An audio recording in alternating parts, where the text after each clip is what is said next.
भक्त बंधुओं, कभी सोचा है कि भगवान भक्ति की परीक्षा क्यों लेते हैं?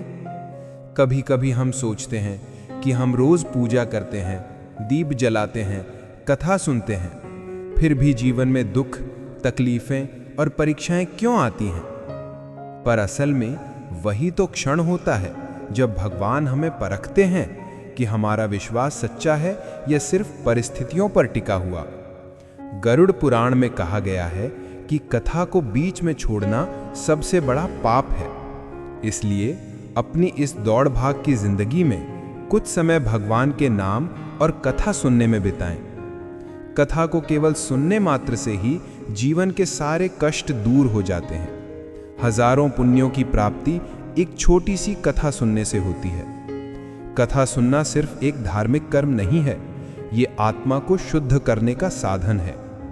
कथा सुनने से मन को शांति मिलती है, अहंकार दूर होता है और भीतर एक नई शक्ति जागृत होती है। जो व्यक्ति श्रद्धा से कथा सुनता है, उसके घर में स्वतः ही सुख, शांति और समृद्धि का वास होता है।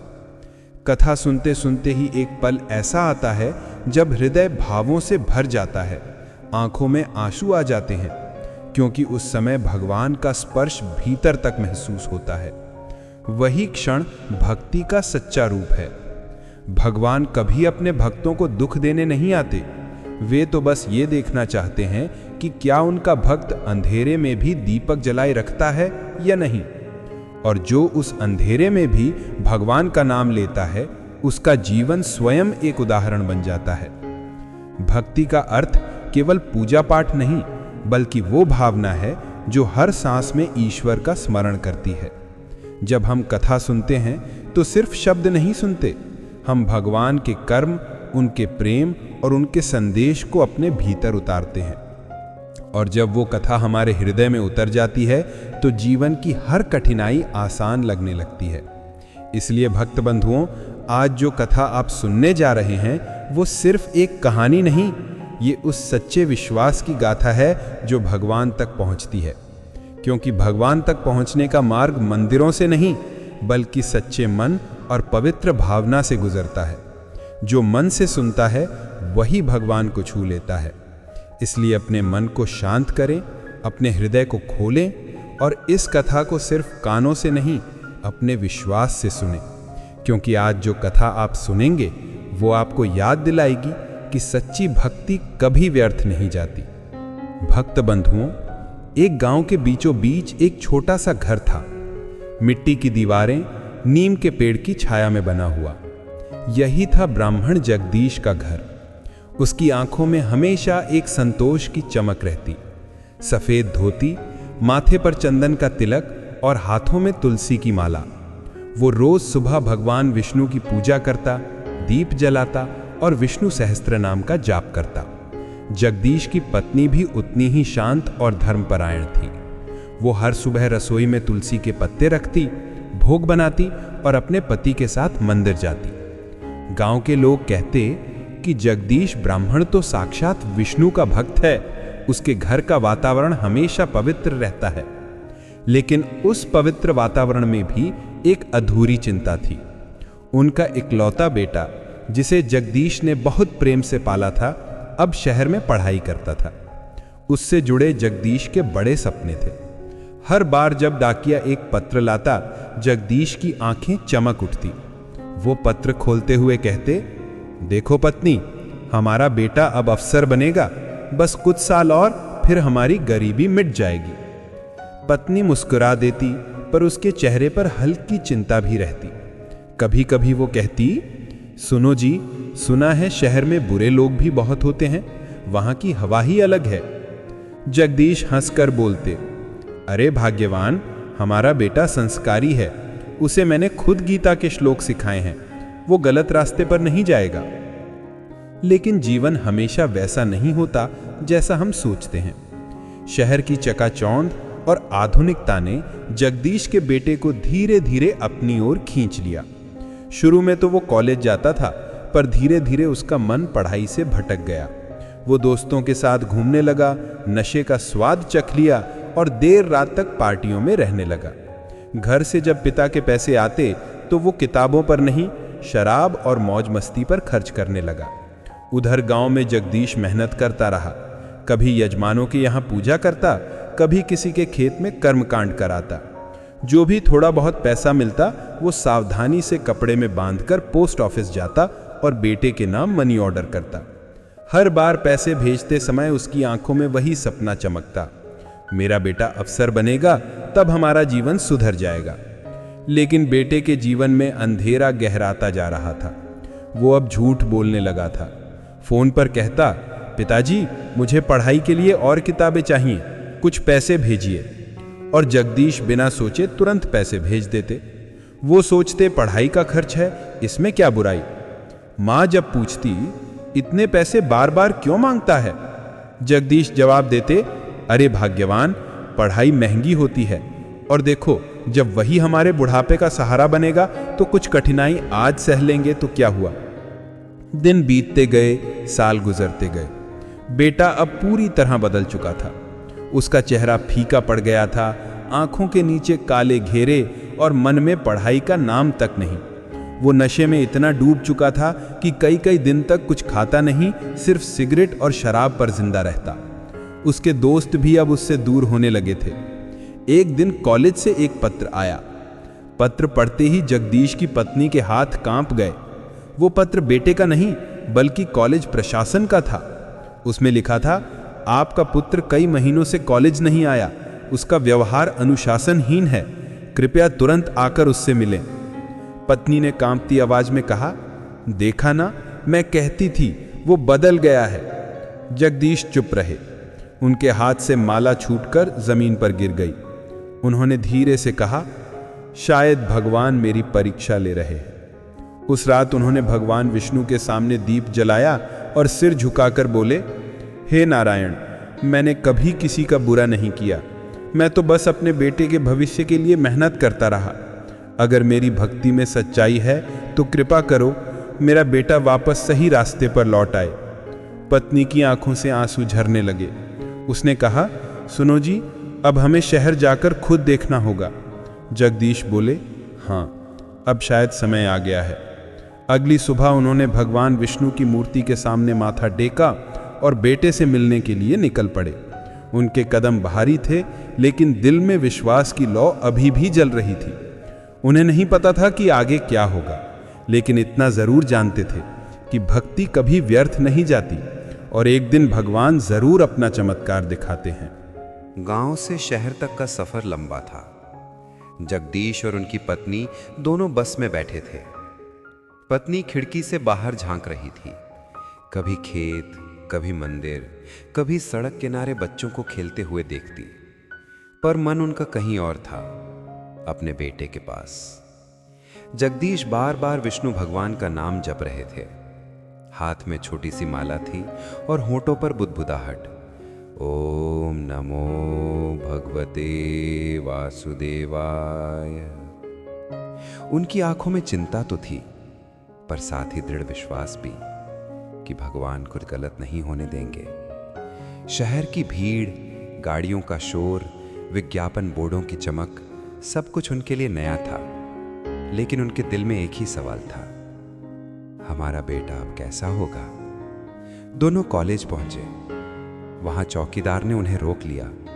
कहां जाना है?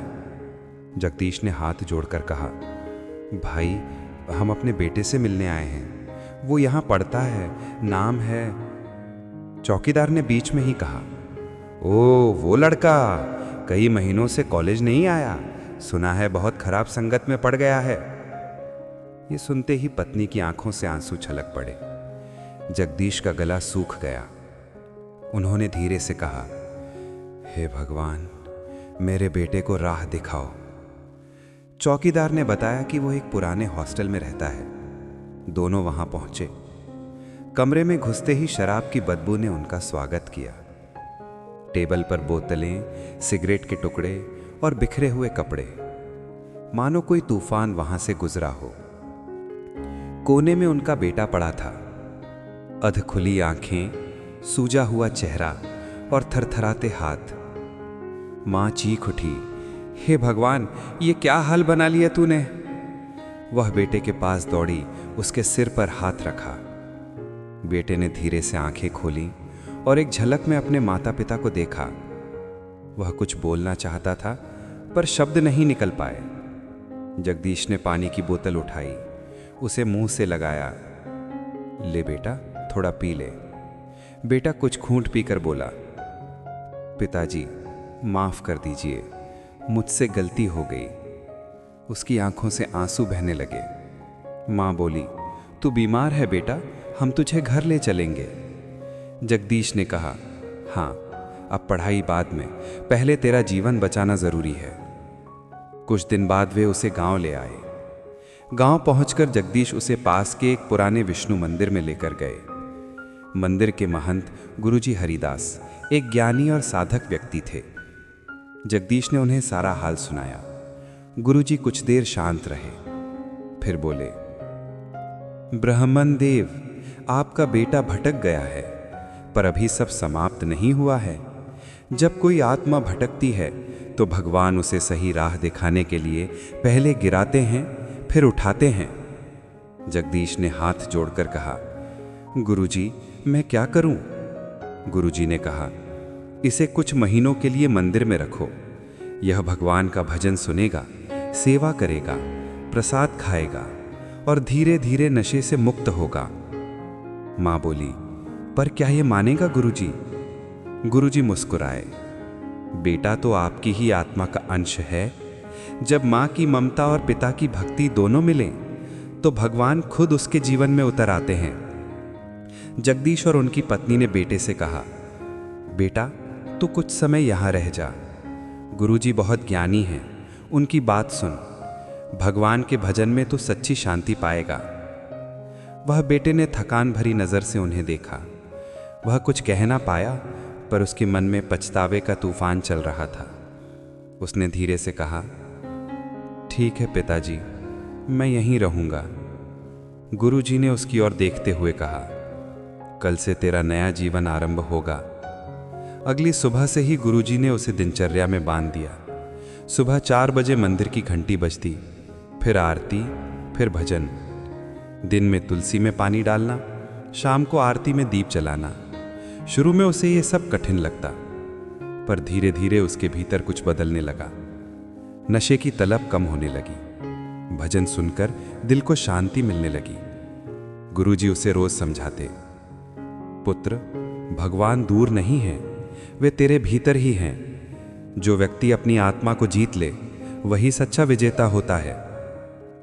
रात में जब सब सो जाते, वो मंदिर के आंगन में बैठकर सोचता, पिताजी ने मुझ पर कितना भरोसा किया और मैंने उन्हें क्या दिया। शर्म आती है। धीरे धीरे उसने खुद से वादा किया, अब मैं फिर से उठूंगा।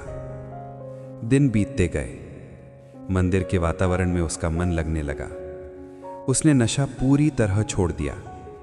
अब वह खुद सुबह सबसे पहले जागता, घंटी बजाता और ओम नमो भगवते वासुदेवाय का जाप करता। गुरुजी उसे देखते और मुस्कुराते। देखो, जब आत्मा का अंधकार मिटता है तो व्यक्ति का चेहरा भी चमकने लगता है।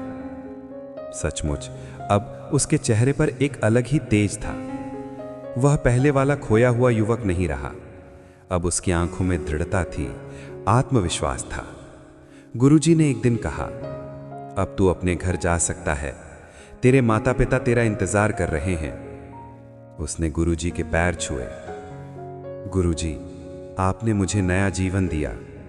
गुरुजी बोले, नहीं बेटा, ये सब तेरे पिता की भक्ति और तेरी मां के आंसुओं का फल है। भगवान विष्णु ने तेरे भीतर की ज्योति फिर से जला दी है। कुछ महीने बीत चुके थे। मंदिर के वातावरण ने उस युवक के मन को पूरी तरह बदल दिया था। अब उसके चेहरे पर एक शांति थी, एक स्थिरता जो पहले कभी नहीं थी। गुरुजी ने एक सुबह उसे बुलाया और बोले, बेटा, तेरे भीतर अब प्रकाश लौट आया है। अब तू घर जा, अपने माता पिता को सुकून दे। वह गहराई से झुककर गुरुजी के चरण छूता है। गुरुजी, आपने मुझे नया जन्म दिया, अब मैं कभी गलत रास्ते पर नहीं जाऊंगा। गुरुजी ने मुस्कुराकर कहा, बेटा, जीवन का असली अर्थ सेवा और भक्ति है। पढ़ाई कर, आगे बढ़, पर भगवान को कभी मत भूलना। उसने सिर झुकाकर कहा, गुरुजी, अब मैं हर दिन उनका नाम लूंगा। गांव का रास्ता अब उसे परिचित और प्रिय लग रहा था। सूरज की किरणें धान के खेतों पर पड़ रही थीं। पक्षियों की चहचहाहट और हल्की ठंडी हवा उसे अपने बचपन की याद दिला रही थी। घर के दरवाजे तक पहुंचते पहुंचते उसका दिल तेजी से धड़कने लगा। वो धीरे से दरवाजे पर दस्तक देता है। अंदर से माँ की आवाज़ आई। कौन है? उसने जवाब दिया, मैं हूँ माँ। बस इतना सुनते ही माँ दौड़ पड़ी, दरवाज़ा खोला और अपने बेटे को सामने खड़ा देखा। माँ की आंखें भर आई, आंसू झरने की तरह बहने लगे। वो उसके सर पर हाथ फेरती हुई बोली, बेटा, तेरा चेहरा बदल गया है। बेटे ने धीरे से कहा, माँ, मैं बदल गया हूँ। फिर पिता बाहर आए। बेटा, उन्होंने उसे गले से लगा लिया। तू लौट आया, भगवान का लाख लाख शुक्र है। घर में वर्षों बाद हंसी गूंज उठी। माँ ने तुलसी के पास दीप जलाया और कहा, हे विष्णु भगवान, आपने हमारी लाज रख ली। अब बेटा गांव में कुछ दिन रुका। सुबह मंदिर जाता, शाम को पिता के साथ बैठकर वेदों की बातें सुनता। माँ रोज उसके लिए प्रसाद बनाती। उसके व्यवहार में अब नम्रता थी, उसकी बातों में नम्रता। गांव के लोग कहते, देखो, जगदीश का बेटा तो एकदम बदल गया। जगदीश के चेहरे पर गर्व झलकता। वह कहते, ये सब भगवान विष्णु की कृपा है, जिसने मेरे बेटे को अंधकार से निकालकर प्रकाश दिया। कुछ दिन बाद उसने पिता से कहा, पिताजी, अब मैं फिर से शहर जाना चाहता हूँ। इस बार मजे के लिए नहीं, मेहनत करने के लिए। जगदीश ने मुस्कुराकर कहा, जा बेटा, अब तुझ पर मुझे पूरा भरोसा है। जाओ, लेकिन भगवान को रोज याद करना। शहर जाकर उसने नए सिरे से शुरुआत की। नशे की जगह अब भजन था, मस्ती की जगह मेहनत थी। रात को देर तक पढ़ता, सुबह सैर करता, हर दिन भगवान विष्णु के नाम का जप करता। 6 महीने बाद उसने परीक्षा दी। नतीजे के दिन जब उसने मेल खोला तो उसकी आंखों में आंसू आ गए। वो एक बड़ा अधिकारी बन चुका था। उसने सबसे पहले पिता को फोन किया, पिताजी, आपकी मेहनत रंग लाई। जगदीश की आंखों से आंसू गिर पड़े। बेटा, ये तेरी मेहनत और भगवान की दया है। माँ ने तुलसी में घी का दीप जलाया और बोली, हे प्रभु, अब तो मेरे घर की हर दीवार आपकी कृपा से चमक रही है।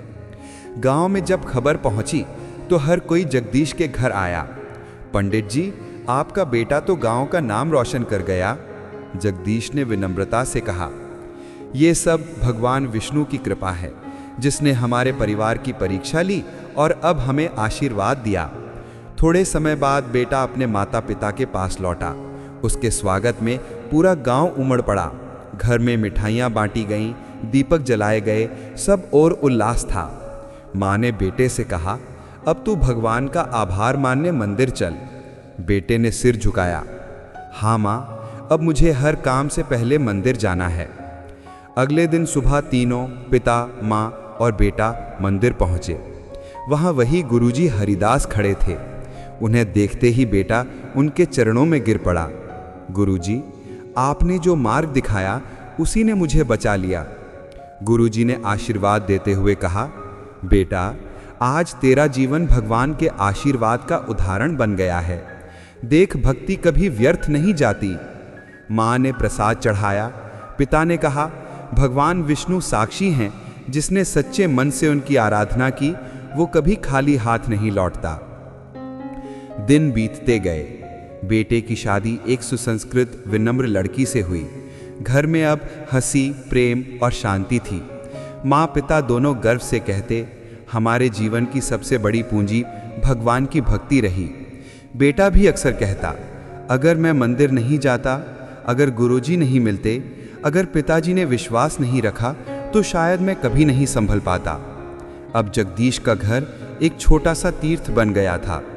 हर शाम वहाँ आरती होती, भजन गाए जाते। गांव के लोग आते और कहते, पंडित जी, आपकी कथा सुनकर दिल को सुकून मिलता है। जगदीश मुस्कुराते हुए कहते, कथा सुनना सिर्फ धर्म नहीं, आत्मा की सफाई है। भगवान की लीला सुनो तो मन का बोझ उतरता है। भक्ति वो दीपक है जो अंधकार में भी राह दिखाता है। धीरे धीरे परिवार की आर्थिक स्थिति भी सुधर गई। नया घर बना, खेतों में हरियाली लौट आई। बेटे ने अपने पिता को विश्राम दिया। अब आप आराम कीजिए पिताजी, अब आपकी सेवा मेरी जिम्मेदारी है। जगदीश ने विष्णु भगवान की मूर्ति के सामने हाथ जोड़कर कहा, प्रभु, आपने मेरी भक्ति का फल मुझे दे दिया, अब मैं निश्चिंत हूँ। माँ ने आंसू पोंछे और बोली, ये आंसू दुख के नहीं, कृतज्ञता के हैं। शाम को पूरा परिवार मंदिर गया। आरती की घंटी बजी, दीपक की लौ झिलमिलाई। बेटे ने तुलसी पर जल चढ़ाया और भगवान के चरण में सिर झुकाया। उसी पल मंदिर की दीवारों में एक दिव्य आवाज गूंजी, भक्ति कभी व्यर्थ नहीं जाती। इस प्रकार जगदीश ब्राह्मण का घर, जो कभी चिंता और निराशा से भरा था, अब शांति, प्रेम और विश्वास से चमक रहा था। भक्ति ने उन्हें नया जीवन दिया और भगवान विष्णु ने यह सिखाया कि जब कोई भक्त सच्चे मन से पुकारता है तो भगवान स्वयं आकर उसकी किस्मत बदल देते हैं। कुछ महीने बाद घर में फिर से मंगल का समय आया। बेटे की शादी तय हुई। माँ ने घर सजाया, पिता ने आंगन में रंगोली बनवाई और पूरे गांव को न्योता दिया। शादी के दिन मंदिर में आरती के स्वर गूंज रहे थे। साफ सुथरे वस्त्र पहने जगदीश ने भगवान विष्णु के चरणों में प्रणाम किया। प्रभु, ये सब आपकी ही कृपा है। जिस बेटे को मैंने खो दिया था, आज वही मेरे जीवन का गर्व बन गया है। माँ ने दीप जलाकर बोला, अब तो हमारे घर में हर दिन त्योहार जैसा लगता है। शादी के बाद घर का माहौल और भी बदल गया। बहू भी भक्ति भाव से भरी थी। वो सुबह सुबह तुलसी को जल चढ़ाती, घर में हर दिन भजन चलता। शाम को जब सब मिलकर भगवान विष्णु की आरती करते तो ऐसा लगता जैसे स्वर्ग का संगीत घर में उतर आया हो। बेटा अब एक जिम्मेदार अधिकारी था, पर उसने भक्ति का मार्ग कभी नहीं छोड़ा। वो रोज माता पिता के चरण छूकर काम पर जाता और हर महीने मंदिर जाकर गुरुजी से आशीर्वाद लेता। एक शाम पिता ने कहा, बेटा, मुझे अब यही लगता है कि भक्ति कभी व्यर्थ नहीं जाती। जो भगवान को सच्चे मन से पुकारता है, भगवान उसकी पुकार अवश्य सुनते हैं। बेटे ने मुस्कुराकर उत्तर दिया, हाँ पिताजी, जब मैं सबसे अंधेरे दौर में था तो भगवान ने ही मेरा रास्ता दिखाया। अब मैं समझ गया हूँ, भक्ति ही सच्चा धन है। माँ ने धीरे से कहा, बेटा, घर में खुशियाँ तभी रहती हैं जब मन में भगवान का नाम बसता है। धीरे धीरे समय बीता, घर में प्रेम और शांति बनी रही। लोग कहते, जगदीश ब्राह्मण का घर तो एक छोटे तीर्थ जैसा बन गया है। हर रविवार वहाँ भक्ति कथा होती। गांव के लोग आते, सुनते और कहते कि पंडित जी की कहानी सुनकर मन को सुकून मिलता है। जगदीश मुस्कुराते हुए कहते, ये कहानी मेरी नहीं, भगवान की कृपा की है। शाम को वह तुलसी के पास बैठते, दीपक जलाते और भगवान विष्णु से कहते, प्रभु, जब जब आपने मेरी परीक्षा ली, मैंने सिर्फ आपको याद किया और हर बार आपने मेरी नैया पार लगाई। माँ पास बैठी रहती, उसके चेहरे पर संतोष था। बेटा सामने बैठकर कहता, आपने सिखाया माँ कि भक्ति में ही शक्ति है। अब घर में सब कुछ था, सुख, शांति और समृद्धि, पर सबसे बड़ी चीज थी श्रद्धा, और यही श्रद्धा उनके जीवन की सबसे बड़ी पूंजी बन गई। इस तरह ब्राह्मण जगदीश का परिवार एक उदाहरण बन गया कि भक्ति करने वाला कभी हारता नहीं। भगवान देर से सुनते हैं, पर सुनते जरूर हैं, और जब सुनते हैं तो चमत्कार कर देते हैं। प्यारे भक्त बंधुओं, अगर इस पवित्र कथा ने आपके मन को छुआ हो, अगर आपने महसूस किया हो कि भगवान विष्णु की कृपा सच में जीवन बदल सकती है, तो समझ लीजिए ये कथा आपके हृदय तक पहुंच चुकी है। कहते हैं कि जो सच्चे मन से भगवान की कथा सुनता है, उसके जीवन में कभी अंधकार नहीं रहता। भक्ति सिर्फ पूजा नहीं है, भक्ति एक अनुभूति है जो मन को शांति देती है और आत्मा को स्थिर करती है। जगदीश ब्राह्मण की तरह अगर हम भी अपने जीवन में विश्वास बनाए रखें तो मुश्किलें चाहे कितनी भी हों, भगवान स्वयं रास्ता बना देते हैं। भक्ति की ताकत वही है जो असंभव को संभव कर देती है।